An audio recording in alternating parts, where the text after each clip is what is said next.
bathi bayambe manje tumezizweni isihlahla somdlebeni ondela mzimba bethu phazeni impande zamadoda ebomvu nabasetete nabaselimbali mfento kwazidwa nabayikhala amanzi waphendu anyanisi kwabamzondayo.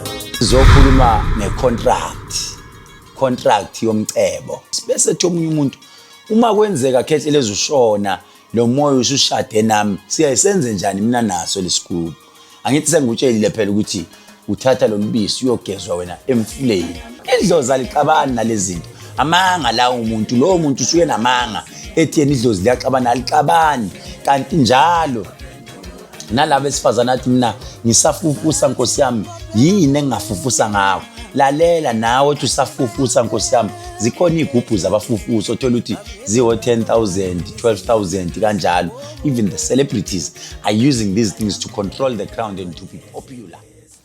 Dumane dumezizweni isihlahla somdlebeni ondela mzimba betshe mfazweni impandla nhliziyo zamadoda ebomvu nabasetete nabasenyimba nemkhonto kwazi igazi intaba ikhala amanzi dictionary ndaba zathi dumndeni ngalunywa inja ngaphethe nduku ngathi nyakho kwabhidlika ngathi nyafulela wanayitha siqoqula mdala ohlala emoshali chiya mtolo maka ngathi ujonga kwavuleka indlela nginibingelele nonke ngikubingelele lapho khona ngicela ungenzele ifavor before uqhubeka ungibuke ake usubscribe lapho ku YouTube wami bese ushaya ibheli lelencane bese ungakhohlwa ukukhomenta ngoba okukhulu kakhulu engikuthandayo icomment yakho ukuthi uyafunda yini okuningi noma ufuni noma ufike esigodlweni ungitshela ukuthi hayi mina ngikubuka lapha yena ku YouTube na ku TikTok. Namhlanje ngizokhuluma ngento yake yabuzwa ngomunye umama wathi awu Khehlelezi wangisiza wangiwelisa. Sizokhuluma contract yomcebo. I-contract yomcebo.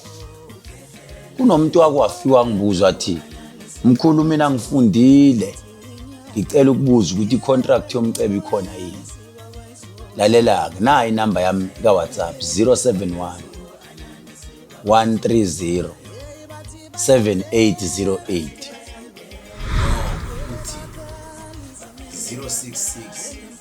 00 266 33 noma uthi 072 1234 976.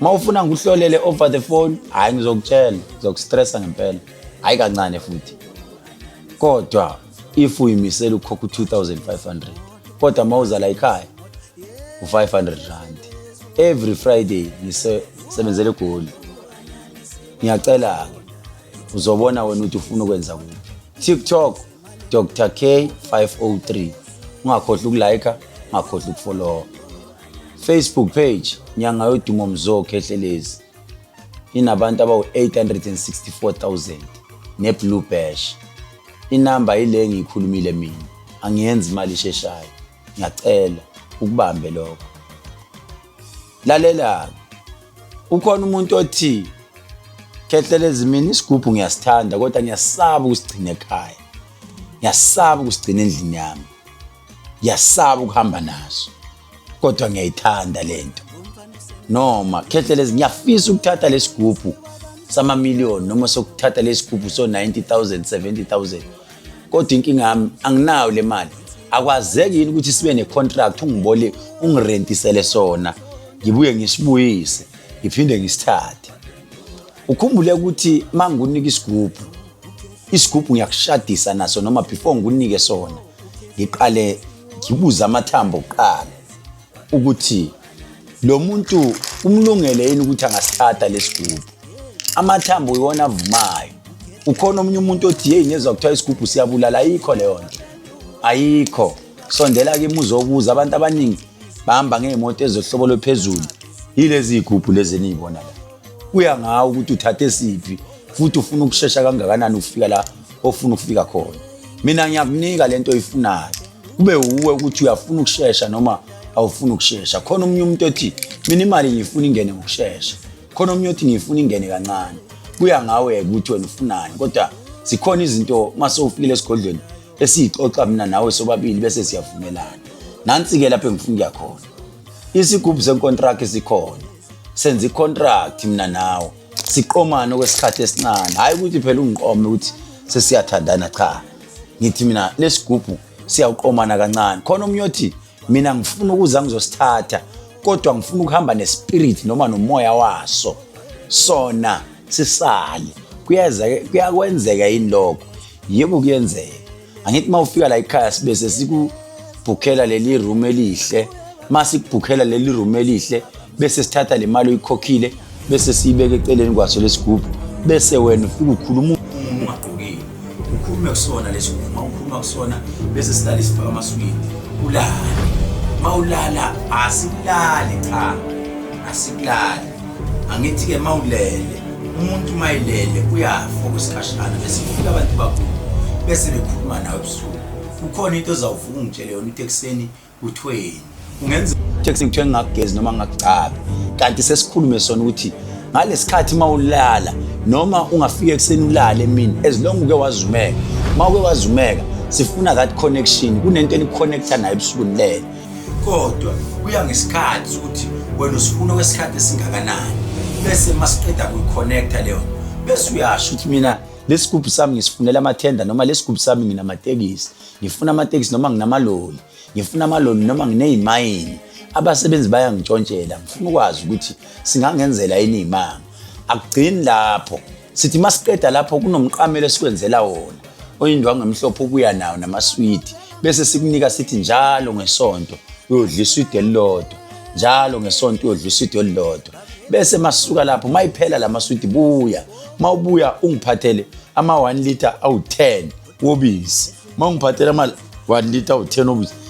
Kuya ngawo ukuthi ufuna sigeze sisuse lo moya ngoba sigezwa ngalo lo libisi. Bese ethi omunye umuntu uma kwenzeka khehle lezo ushona lo moya usushade nami siyayisenze njani mina naso lesigubhu. Angithi sengikutshelile phela ukuthi uthatha lo libisi uyogezwa wena emfuleni, kodwa uyigeza umani uyigeza kumele uthole umuthi wala ekhaya noma kuthiwa umuntu ugeze ngawo. Iyahlonishwa ke bafowethu induku zala ekhaya noma kuthiwa sekunjani. Musa phela ukuthi wena utholakala uyingxenye yabantu abakhuluma kabi igama lami okunganani bazibe usuku uphuma uhamba noma uthi bethi bayakubuza ukuthi angimazi loyo muntu lo dokotela angimazi uhambe. Angingatholakali wena usugiya phambili ube wazi ukuthi uyadla uhamba ngama Porsche noma uhamba ngama Ferrari ngenxa yamadoda la ekhaya, ngoba la madoda la ekhaya akugada yonke indawo, akugade ebusuku lele, akugade yonke indawo, akugade ubuku YouTube, akugade yonke indawo. Kunamadoda ke ahamba ahlala emzini kanokusho. Uyabona masuphethe igubhu lezi eziqhwaga zangempela, uphethe igubhu zo 3.5 million, uphethe igubhu zo 4.5 million, sekufanele uthenge enye yezindlu ufike lapho lo muzi ungahlali umuntu cha, uhlala lezi igubhu zami ezimbili phela.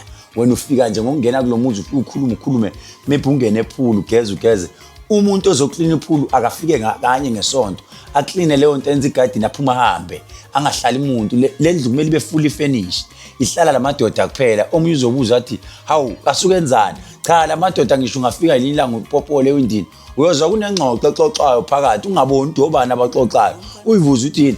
Lamadoda ayasukuma phela, laba abantu abangasekho emhlabeni abasukumayo baxoxe balalele izindaba baze bayozwa nezitha zakho ukuthi zithini. That is why uyothola umuntu wesifazane kuthiwa isiqhwaga lo muntu wesifazane asazi ukuthi wenze njani. So ngamafishane isigubhu siyakwazi ukurentisela sona, sometimes uhambe naso, sometimes ungahambi naso, kodwa sisale la kimi, kodwa umoya wakho ukwazi ukuthi uhambe uyokhuluma nayo lento.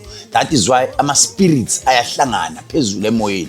Yonke lento siqale siyixhumanise nedlozi, mase ubuzwe sibuyisa bese siyageza sikushiya nedlozi lakho. Idlozi alixabani nalezinto, amanga la umuntu, lo muntu usuke namanga ethi yena idlozi liyaxabana, alixabani ukuze vele usimama uqala uphakame. That is why kwesinye isikhathi uyithi ungena eTaxi noma uthi mawuqala uyibambe indoda uyiqhawule emsebenzini noma kuthiwa ubaba ubani akabukeke emehlweni, kuyasho ukuthi igubhu ayisebenzisayo zikhandwe ngamakhanda enyoka noma zikhandwe ngenhliziyo zenyoka thizeni, kanti zikhona ezinye ezikhandwa ngenhliziyo yekati, ikati elimnyama elalinolaka kakhulu, zikhande ngaso lowo muntu akabukeki. So into engiyaye ngijwayele ukuyisho ngithi mina ungabojwayela ukuthi uvele uwenza izinto nomuntu noma ubani, ngoba amadoda asebenzisa izinto ejulile la ngaphandle, kanti njalo nalabo esifazana athi mina ngisafufusa Nkosi yami, yini engafufusa ngawo. Lalela nawe uthi usafufusa Nkosi yami, zikhona igubhu zabafufusa othola ukuthi ziwo 10,000 12,000 kanjalo, igubhu zabafufusi nje. Lapho ke kusuke ngasona isigubhu ngqo, kodwa usukuthi uzawuthi ufika la ekhaya bese sithi sigijima uyosithengela ama-Fanta orange, sithengela ama-Fanta orange ukuthi mawufika la bese sikubhule ngalento bese sikufaka inhlanga bese sithi hamba after 2 months uyobuya uzosho ukuthi hayi ngicela uku-upgrade ngoba impilo imnandi ngazo lezi igubhu 90% yabantu ngisho abamhlophe ngisho abelungu they are using them ukuze ifem yakhe iqine ibe straight angiphathi mayiqiniswe ngazo igroup noma kuthiwa kune strike esingakanani khohla mfana kithi ngeke uyishise leyo fem ngeke wenze lutho ngoba isuke iqiniswe amadoda namandiya they are using these rituals because it is very powerful and strong. It even controls the crowd. Even the celebrities are using these things to control the crowd and to be popular in the community. Yilokho ngizokusho nje bafowethu namhlanje bengithi ngizonisherela nje ukuthi cha isigubhu yakwazi ukuthi usirentise uhambe naso uphinde usibuyise kungabe esakho or ulale naso silale lapha ulale la si connect ama spirit masisuka lapha bese ngithi hamba uyosebenza sibone ukuthi kuyenzakalani bafowethu. Mina nawe asihlangane bani eGoli mangibona uthi mkhehle ngiyakuthanda mfowethu ngelinye ilanga ngiyafisa ukuthi ufike la esigodlweni sala ekhaya ila koqeda khona usizo luphela la ekhaya but mawuzoza la esigodlweni uthi uzoprove ipoint khohle uyohlupheka impilo yakho unomphelo mawuzoza la ekhaya uthi uzoyitshela ukuthi wena ufuna ukuthi mawusuka la yoba ngumsindo ku social media uyohlupheka ngoba lamadoda asuka gibele kuwena ahlale kuwena unomphela akubambe ngqo uthi akubambe ngqo ngeke uze uphumelele empilweni otherwise bafowethu ngithe mina inamba yami 071 130 7808 ngaphinda ngathi enye mawufuna ungathi 063 051 7641 noma uthi 072 1234 976 lale kahle.